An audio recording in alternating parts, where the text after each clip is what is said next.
get. They are staying at home. They are not getting any jobs to do. They are doing menial jobs. So what is the point? But well, we have Olayomi Koiki who's going to be telling us more about that. Yomi, what is the background to that story once again?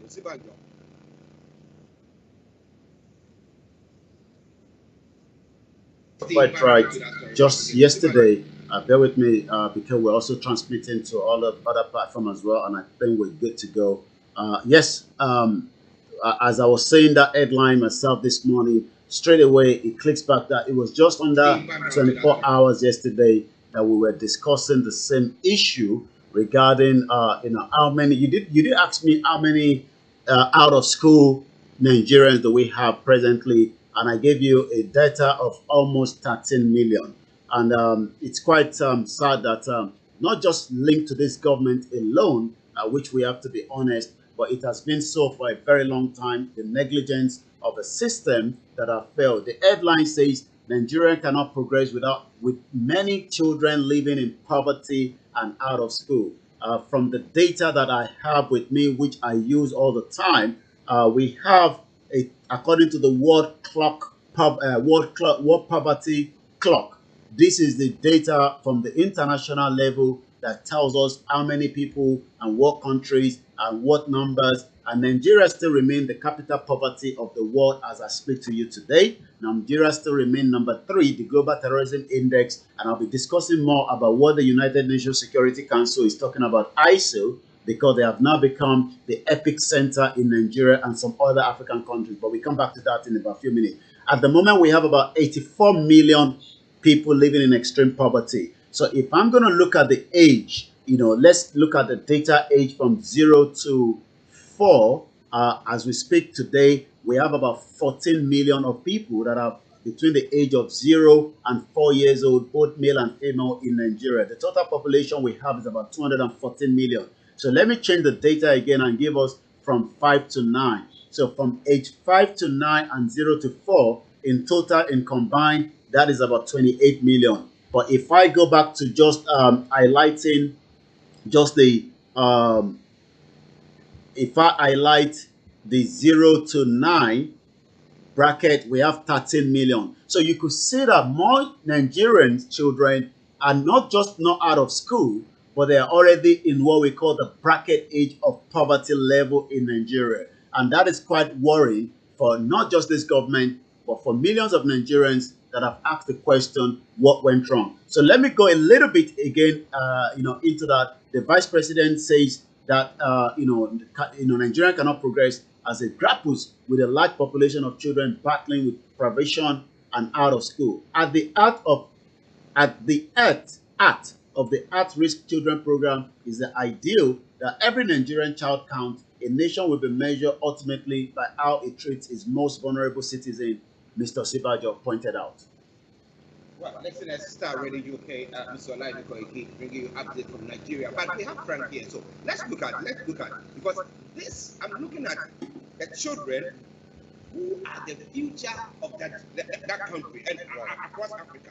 I'm looking at population boom in our part of the world where it seems that we are not being able to manage it, and our infrastructure that we have at the moment is not capable to cope with the magnitude of growth. Now, so do you blame parents who are not taking their children to school because they take them to school after school they don't have any work to go to? Yeah. So what do we do now? Actually, it's true that we do have a problem with population. But on the other hand, I don't think that is a problem because Africa is one of the least populated areas that you can think of. In. Yes, we are growing numbers, but we can support the kind of population that we do have now. Yes, I will agree with the argument that yes, we should start planning and people should population planning. If you cannot look after children, don't give birth a lot of them. And yes, we can do that. But look, actually, the question looking at right here, we agree a lot of people are in poverty. Now, this is not new, and this is not the first time we hear it. Now, the leadership is where question comes in. In this country, we do have leadership that should responsibility, actively working. Yes, we do have poor people, But on a daily basis, you see efforts being made by people with roots in place to be able to solve this problem. Osibanjo has spoken the truth that Nigeria cannot develop with such huge numbers of young people at the school. Now, because you're looking at how do we, even for the leaders, it is a risk to them. For those who are working now, it's a risk to them. But they get to page number 8. The young population must fit into the labor market to be able to produce to sustain the other population.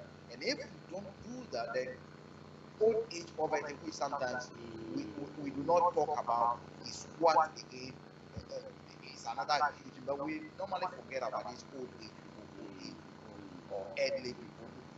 Someone who on retirement, we do forget that. We're talking about, if we go to Ghana, we're talking about e-living now. They are not talking about, they are not thinking about how SNIT convince a lot of people to enroll on Momo so that they can send them their wages, and how this way will impact on them. And so we don't think about it.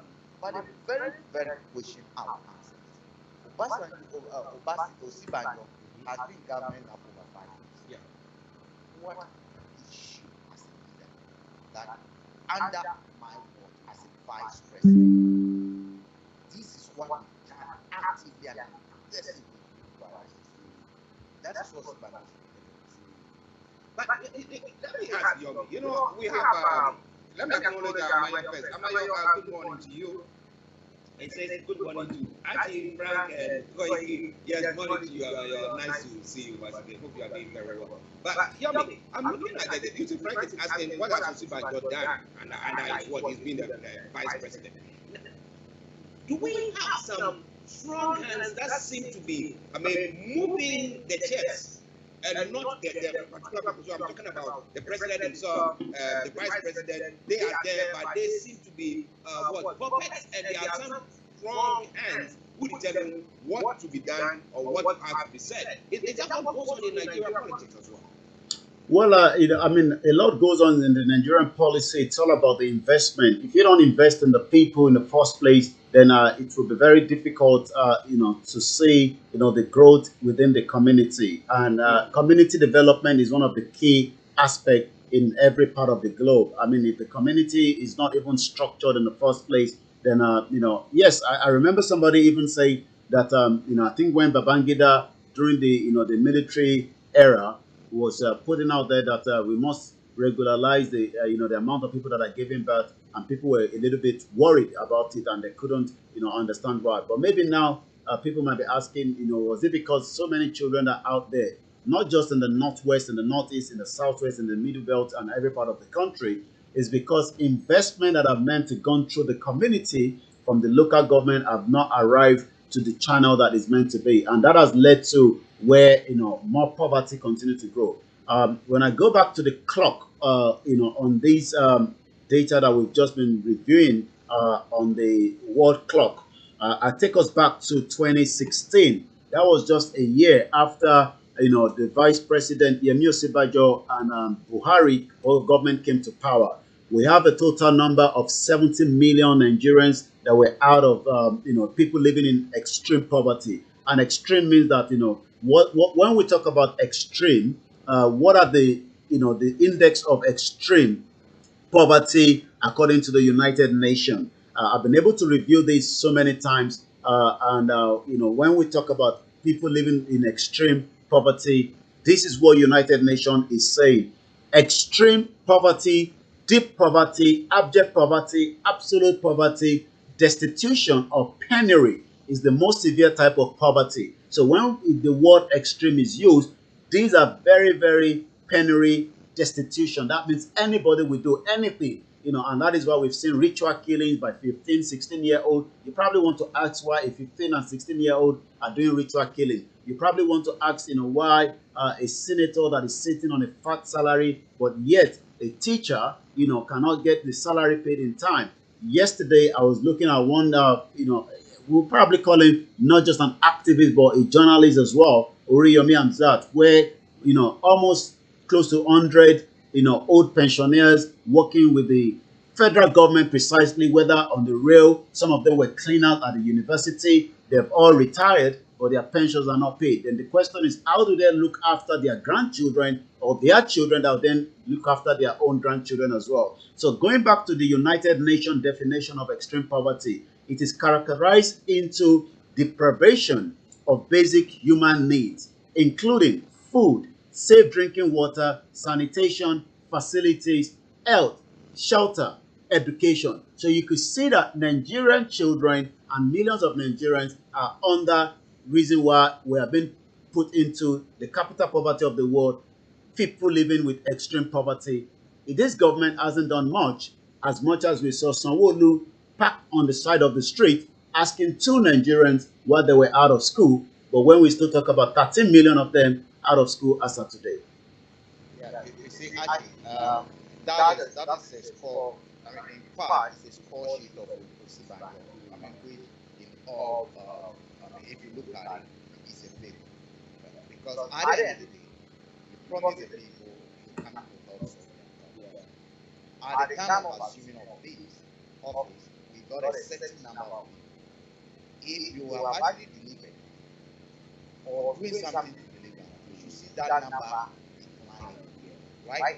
I understand we can factor in that the population has grown since you came to the office, but the most important thing over here is that the number of people who were desperately, I mean, severely poor as at the time you come and you know, it is not about only money that is used to find poverty.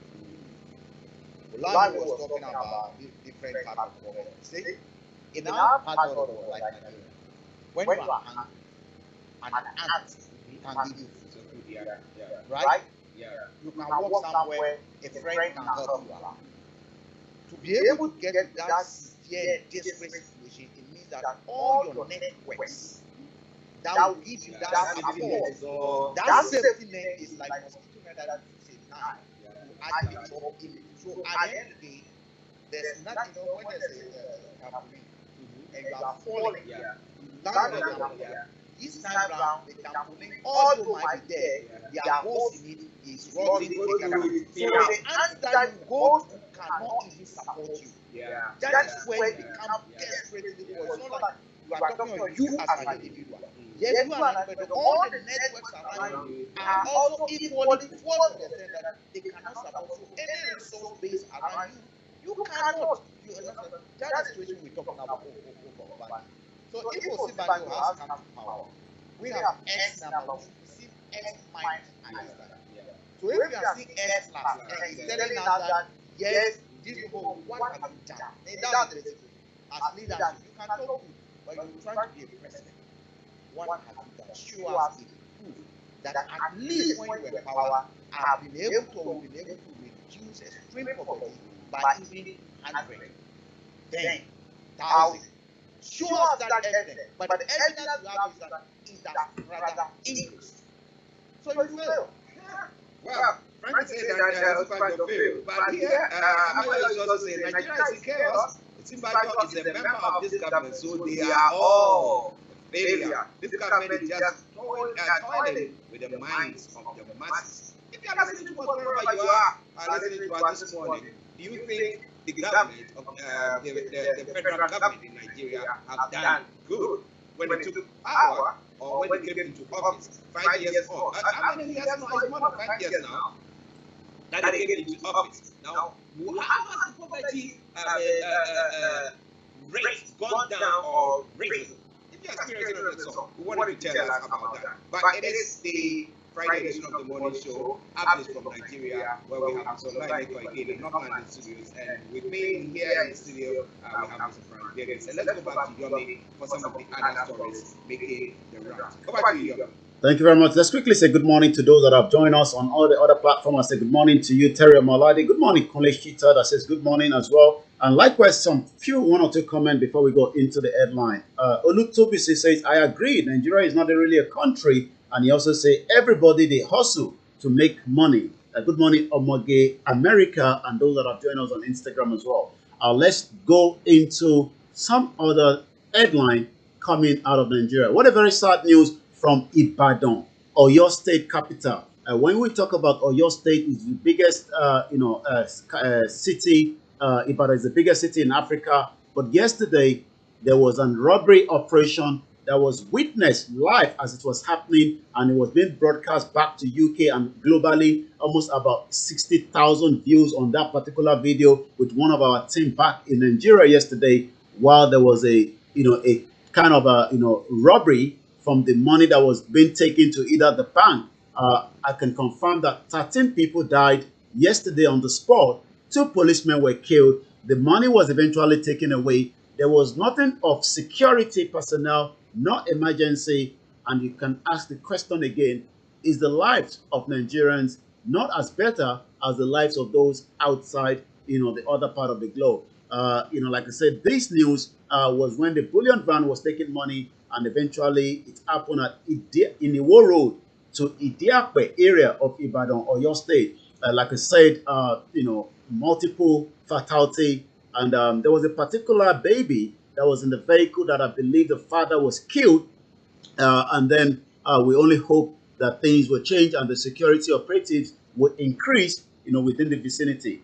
It seems after the importation of almost 100 million liters of petrol into the country, the federal government is now going to be spending another 201 billion naira to clean 170.25 million liters of dirty fuel. This also shows the kind of negligence of a government that came to power with the hope of helping millions of Nigerians to come out of abject poverty. And let's go back again. I mean, somebody that will probably run a pure water business doesn't have electricity. That means rely on either a diesel or a petrol, end up buying the petrol that knocks off the generator, and that means the poverty continue to increase. And this is what is happening in Nigeria on daily basis. Olatunji Awofesa says the Nigerian police force is below 100,000. They cannot police a population of 205 million. It is just impossible. Let's look at some other headline. Afe Babalola canvass for 40% National Assembly seat for professionals. Are we saying that we don't have professionals that have been manning the mantle of the affairs of the government and the Nigerian?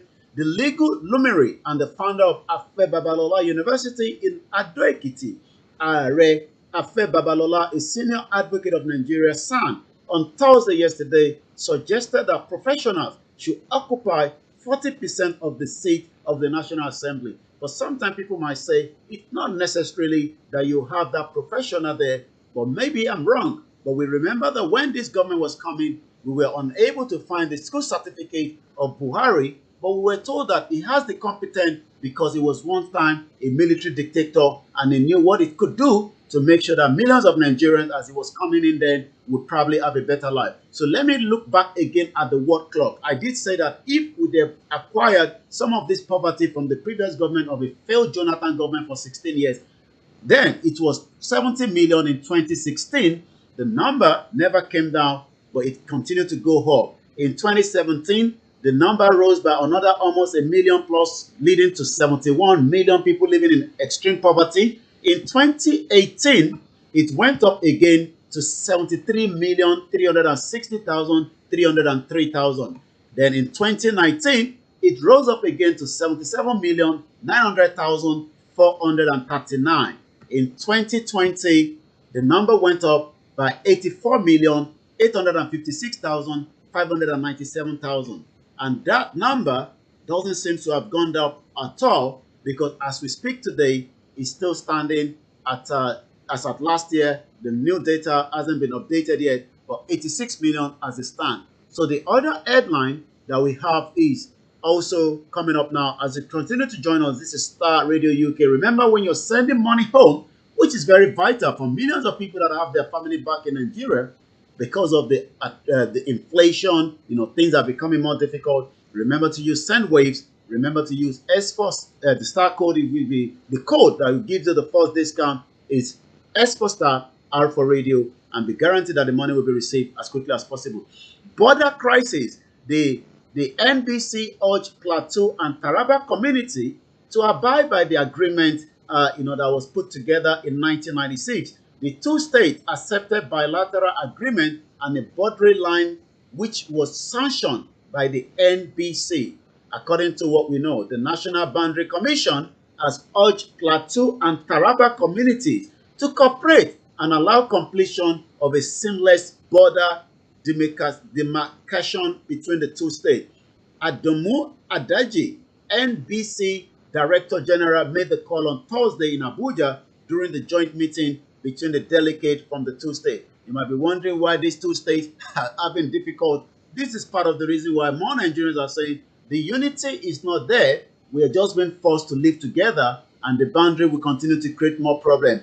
In 1996, the two states accepted a bilateral agreement and a boundary line which was sanctioned by the NBC. Recently, we noticed that in between pillars of 14 and 15 and 16, there's no need to put additional pillars to enhance the effective demarcation because the previous ones were far apart, explained the NBC. He added that the communities then were not cooperative to allow the NBC to put the needed pillars, and it was also complicated by the security challenges. Again, we hope this community will allow peace to reign. If otherwise, like a lot of people will say, Nigeria is a union that was put together by Lugard in 1914, and this union doesn't seem to be coming, the way we want it after 108 years. It doesn't seem to be going well, as Oluwo of Iwo, one of the traditional, first-class king, or you might want to call him a very contradicting one as well, is now demanding 20 million from the governor of the state in Osun State to marry a Kano princess. You might be asking, why would a king be asking the state to secure payment for him to get married? Because as we know, our kings are now under the local government in Nigeria, and all this was put together by a kind of a structure that have now allowed our kings, our royal kings, that are meant to be the foresayer and to help the community, are now below the power of a local government. So according to the headline, Oluwo of Iwo demand 20 million naira from Governor Oyetola to marry a Kano princess. Rashid Akanbi requests highlight how traditional institutions have been draining resources from the public coffer to finance their lively personal interests. The Oluwo of Iwo, Rashid Akanbi, that has demanded 20 million, conveyed his request in a letter that was cited by People Gazette after it circulated on the social media overnight. The Gazette could not establish the original source of the document. So we're going to see the reaction of that probably later on the social media. At the moment, it's coming up to 26 minutes past 11, the 11th as well of February 2022. This is Star Radio UK, the finest African and Caribbean radio station in London. I'm going to take one more, then slightly come back again to you in the studio as we continue to review some of the news coming out of Nigeria this morning. It doesn't seem to be going well as Ohando fires back at the NNPC, says farm didn't import the adulterated petrol into Nigeria.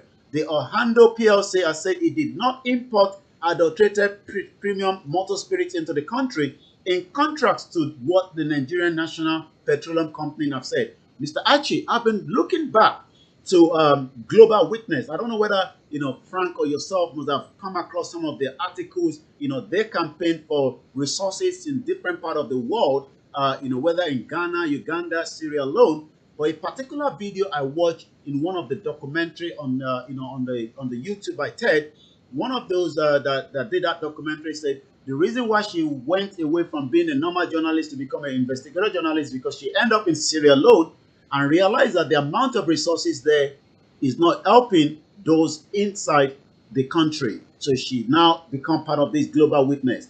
But I watched that video. It's about 15 minutes or 30 minutes late, somewhere around there. And it's so sad that the majority of the corrupt money is still flowing in England here in where we are, whether property being bought and we don't know who owns it, whether companies being registered, but you don't know who registered the company. But myself and you will be chased by the HMRC if we do not declare certain things according to the system. But whereas the big player that have been using the siphon of money coming from the corrupt country like Nigeria and Mexico, like we saw with the HSBC, where they were recently fined in America for over $2 billion for cocaine money that was coming through their platform.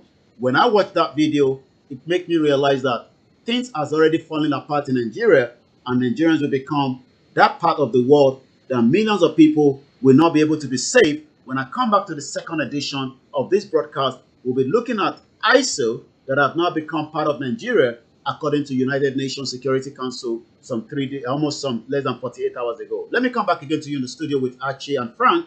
It is Starr Radio UK. The best way to follow us is make sure you stay tuned on our apps, on our website. You can get everything you need to know. This is where the weekend starts. Thank God it's Friday, because some people get paid every Friday. I do not get paid on Friday. Maybe you get paid on Friday, whoever is listening to us. Yes, it's nice that you have got a pay. What about, think about the people in Africa who are on strike because they work for what? Months, years, and they've not received any remuneration from them. Anthony Adedeji, good morning to you. I might just say that bag of rice in 2015 was 8,000 naira, but now it is 35,000 naira. 450% increase. Now it goes, it's enumerating a lot of them. It's a dollar was 150 naira in 2015, but now it's 550 naira. Motorcycles were 90,000 naira in 2015. It's now 400,000 naira. 450%. And just to help you out there, the exchange rate means that the pounds, I hope you can hear me back in the studio. Yes, we can hear you. Yeah, it's about almost 45 pounds for those that might be asking what does that mean in the exchange rate here in UK. Okay, so that is there for you. And they say that they promise to make $1 to $1 equivalent to $1 in 2015. But what do we find? But I think this was impressive. I mean, look.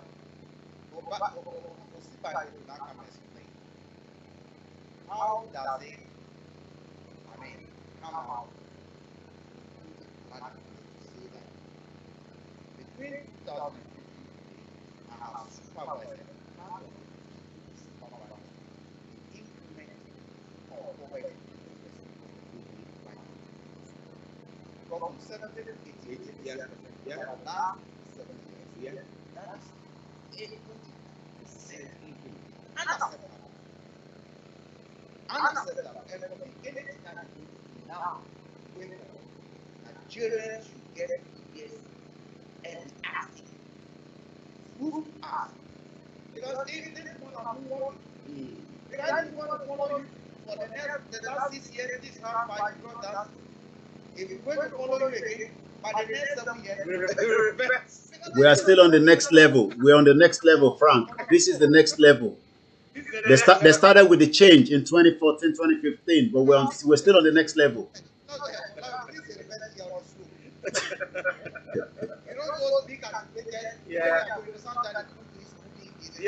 Chop. This is the one that has run over the chop. We are going to the abyss.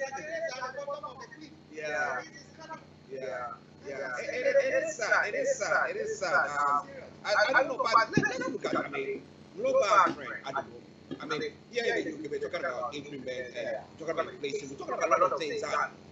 Cost of living is high. Yeah. So do we blame it all on them? We can say that across the globe, that is happening. I blame it because cost of living is really high in the justification and the kind of power that is that we draw, and there are some governments that are trying to draw the other. That's why the government are making more money. Yeah. So the people we find extremely poor in Nigeria will not go and basically beg. So pictures, let's say from Afghanistan, people scavenge. We cannot have that. Our people might be they scavenge to come to have one here. The institutions that aim to make so we take it. When there are scientists that are not going to be so, what they do, they are teaching at the whole balance. And every community, look, next one by SDA, they are balance. So at every point in time, there is support networks that are there. We don't have a situation where 10 to 11 is down. 10 to 11 there's like a wall over there that you move back. Now, when we are with them,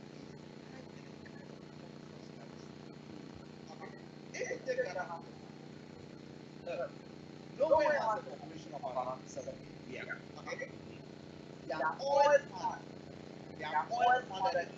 is in trillions. Yeah. It's in trillions. Yeah. Right? They have a report of about 600 million there. Right? Look at Nigeria. What's we take Ghana for instance. No, we signed a contract that people are coming to pay for. And we gave all the facilities out. And not only that, we still continue to sign those documents there as if the necessity meant over the years and once top one from survey, our health center we're going to go 5% of it in Niger State. Every government will have data of the most extreme that every month we give them It's something. something Yeah. yeah. Yeah. That at least every month these people have something to eat and get it. Libya was not Africa and get it.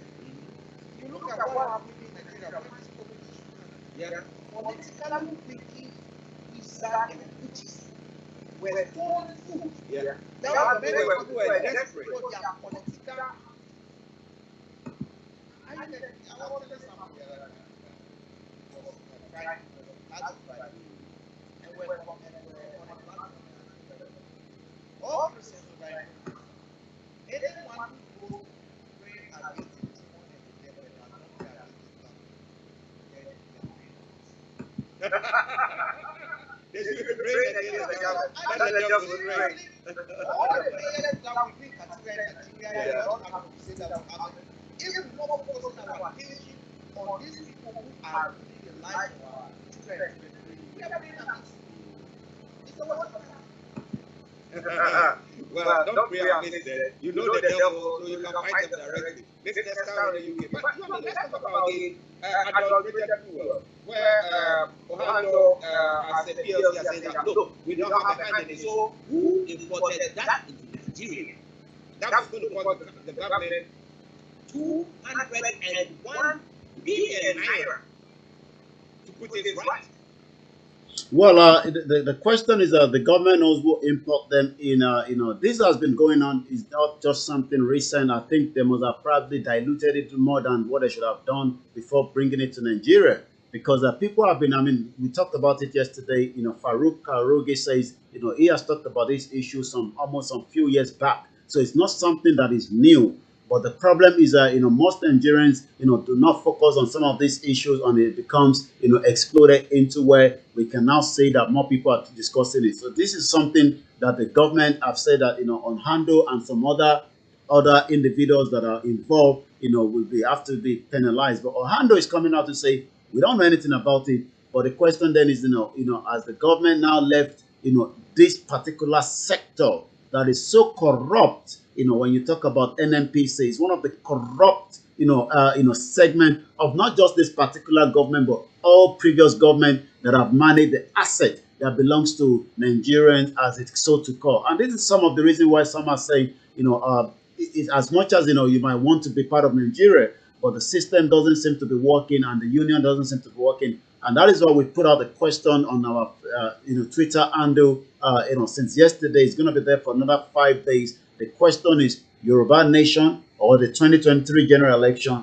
At the moment, Yoruba Nation is about 64.7%. 2023 general election is 1.5%. Referendum stand at 3.8%. You can go on the Twitter and do the same thing, and let's find out so that by the time we come back next week, we'll be able to give the final answer to those that have been watching and those that have voted already.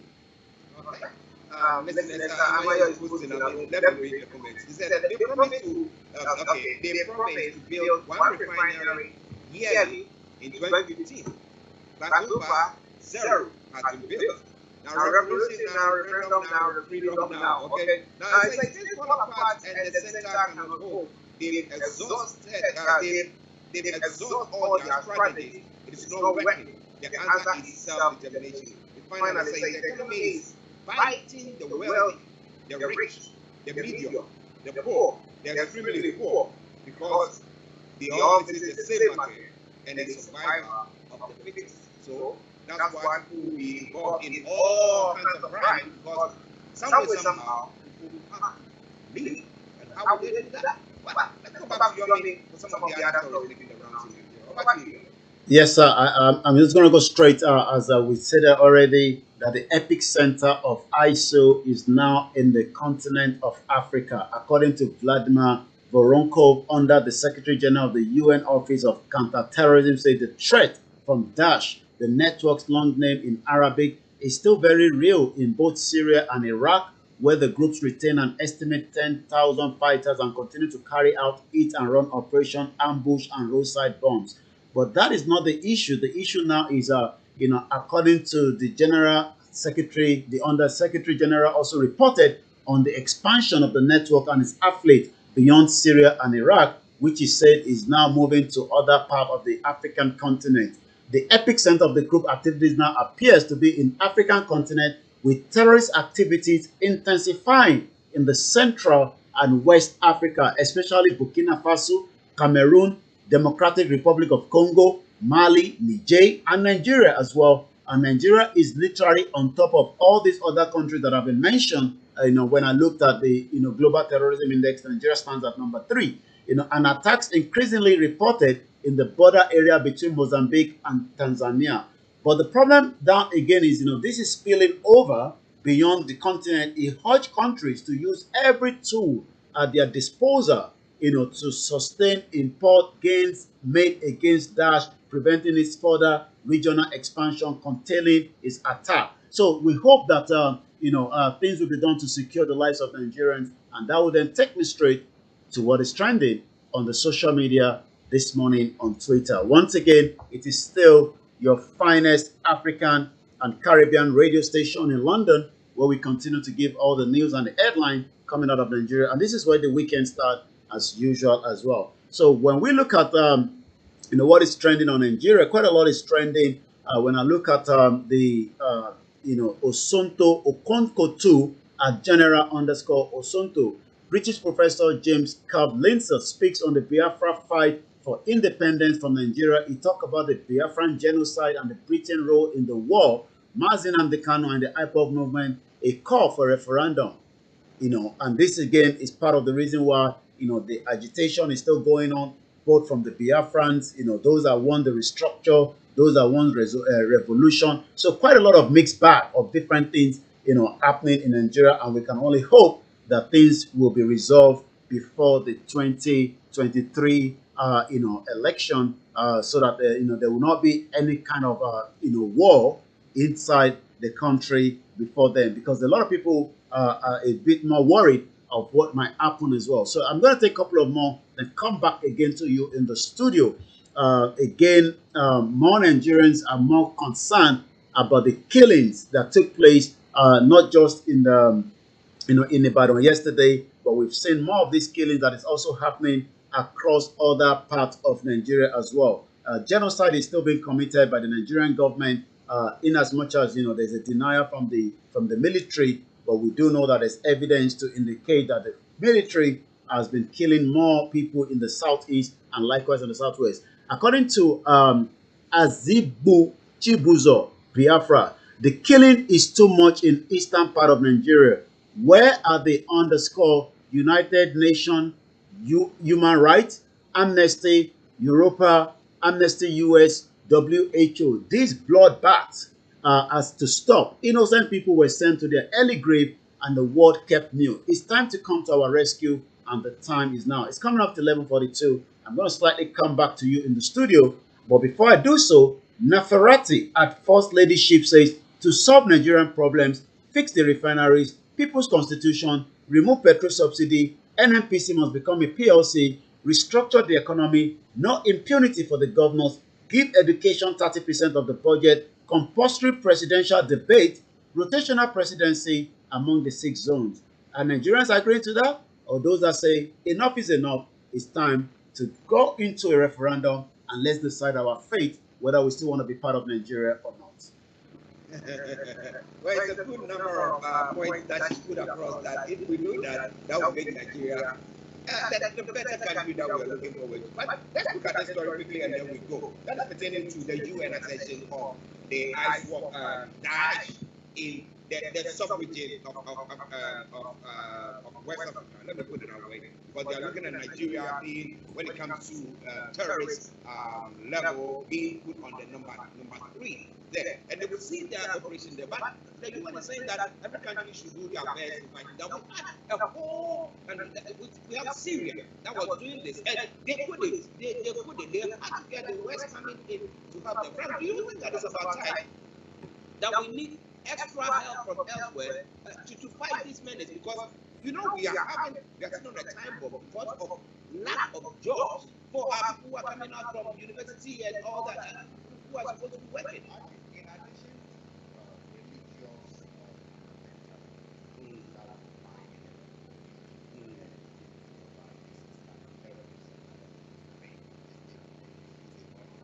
Yeah.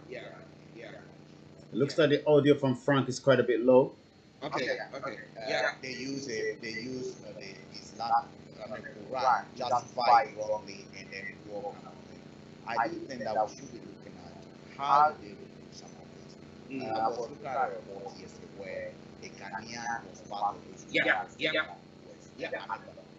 the officials as part of those who were part of the IS that were fighting. What would motivate someone to want to go and some of these people are attracted to very much. They want to be. And Nigeria is a lot of it has to do with frustration, lack of it. But if you're able to come up with they have an apprenticeship, quality in apprenticeship, you think they will have time even to go. Even there were a few of them, the number was very minimal. So if we cannot solve poverty issue, we cannot solve terrorism issue without looking at the employment side and skill side of it. Because the point of economy is terrorizing you, your brains to give it away. Because the first terrorism starts in your economy. Of course. When it's terrorizing you, your brains begin to work differently. I mean, look at someone who is sleeping, probably is sleeping at a roof that is not, you don't have what ceiling. And it's really, I hear one way, they are counting the gadgets. That's what I used to do. I mean, the economy is terrorizing them. That is the truth. So our leadership needs to work on that. That's the recruitment aspect of it. They also need to collaborate across the South. Why is Nigeria not working actively with Niger and those bordering Benin to be able to say, okay, let's come together. What can we do? How can we help out? Because if, for example, Boko Haram, we know they are having a safe haven somewhere, then the two of us can work together. I mean, why we not doing that? And I would like to see something again, because Nigeria needs something that I want to see the end of how it's going. You know, those who rented that. We still getting some more this week. Another batch. What are they doing with them? Those that were taken out about a year ago, what evidence do we have that some of them are not going back? Or they are not within or amongst being part of those who are committing all this kind of murder just to survive? I want to see one government, what's killed is government giving them, what employable skills are government giving them. Actually, it's a complex issue, but saying that, I really do not think that we need the West involved. I think the South region is where we should be seeking solutions. Not that far that way to say because of people that are suspended. Because everyone should be talking about what is happening. If they want to be relevant, they should be talking about what is happening. They should not wait till Buhari is overthrown, right, by the young military or someone within the military for Akufo-Addo to organize a veteran and say, let's suspend you. It doesn't. It is not going to work. This one I was telling someone, ECOWAS on a daily basis, good morning. ECOWAS on a daily basis digging his own grave because we cannot completely irrelevant. It's becoming irrelevant. Because the more you suspend the people, the more the citizens jubilate to support them. The day they are now suspending Mali, what they do, the citizens and jubilate. Yeah, I listen for freedom. That's it. That is it. And they're gonna be thinking. They're gonna be thinking again. I get me. I mean, people are desperate to be savvy. When you see, you were reading something earlier on. What would have been best at the time Ghanaians are fighting that e-levy should not be party? Yes, there was a massive demonstration. Yeah. The opposition are threatening that even in case e-levy is passed within the first 100 days, cancel. Yeah. What would have been a good demonstration to say that you are carrying down when you are promising that you want to be physical responsible? You are saying that I'm traveling to you, but I'm going to be yeah. A business business. Just show people that we are. That would have been a signal that the government is getting the message. But what do you do? People are demonstrating. We go on Friday. People are on demonstration. The majority that is celebrating a party, a birthday party, with gift of a birthday, a large birthday party, let it be illegal. I want to join in the party here. Before we run up, Olayomi says Nigeria is not working. Nigeria can never work. Yoruba nation now. Yoruba closer. I'm not saying Abacha. That's pertaining to terrorism. It says Abacha, Nigerian president in 1996, says if terrorism persists more than 48 hours, it means that the government is involved. Yeah. Is it what we are seeing now? That is the question that he is asking. And that is why I strong statement. Ask the question. The authorities have control over the government. Yeah. The Toyota Hilux and all those that people use. How did they get in? You see, it is not like a magician sees somewhere. You know those days when I do not think that's what happens. We're talking about contaminated fuel. Yeah. It wasn't like rain. No, it wasn't rain. It did not rain in Nigeria. It came through the port. Yeah. So if the authorities cannot tell us A, B, C, D, then they don't have control over the system. It means they are either hiding it because they are involved, or they should get out give away from some people to take over. And I think it's time. It's time that they take over the country. Are you going to be able to take over? Yomi? Well, that will be a question that we'll continue to review before the 364 days today, according to the countdown on Star Radio UK before the election. And the last, comment from here on the YouTube says, rotation presidency is out of the question. It is either a regional government or a full independent. By Olatunji Awofeso on the YouTube comment that is coming from here. But like Frank said, the youth take over, and I believe the youth have been on Twitter. Whether that will be materialized on the ground is something different entirely. Amaya says that Nigeria has gone beyond repair. Break up and let it fix their own. And all, they did not answer my question. I've always asked the question. What will be the template for the new Yoruba nation? That question remains unanswered. Yeah. That is what, because we don't want people to come. Assuming God grant that Yoruba nation today, who is going to be our president? Who is going to be our leader? What can you do? How are you going to do? They have a blueprint of dealing with the poor amongst us. How are they going to deal with the families? Yeah. How are they going to ensure that our resources cannot come from? Bring a blueprint out. Every business must have a bit of a focus plan, written or unwritten. Give us a blueprint for the new nation that this is, so that we begin to compare and contrast. That is answer for us. We say we are now entering a new territory and a new era. Well. Thank you very much, Frank. Before you go. Well, I say stay tuned with Frank and Archie, for the rest of the program. But for me, I will be back again on Monday. But the weekend start on Star Radio UK. So make sure you don't go anywhere. We should continue with the program that has not yet ended. Thank you very much once again to those that have joined us from Nigeria throughout this week. I will be back again same time next week. But the best tune, the best program will be on Star Radio UK throughout the weekend. And from me, I say, have a very good morning. Remember, sending money home. Use send waves. Remember to use the star code S for Star, R for Radio while you join in for the first time. Have a very good morning. Good morning, Yomi. Well, listeners, it is Starr Radio UK, update from Nigeria. That's ended now. But I'm not saying that the blueprint is out. Okay, that's good. We want to have a copy. Yeah, we'll we'll have to have have a copy so that we can go through it. So I mean, you can do us a favor. Yeah, you can email it to us. Yes. The email address is info@starradiouk.com. info@starradiouk.com. So it will be. Thank you very much, everyone that have joined us again this morning. My name is Olayomi Koiki. I'll be back again later on this afternoon for our usual broadcast. Thank you very much, and bye for now.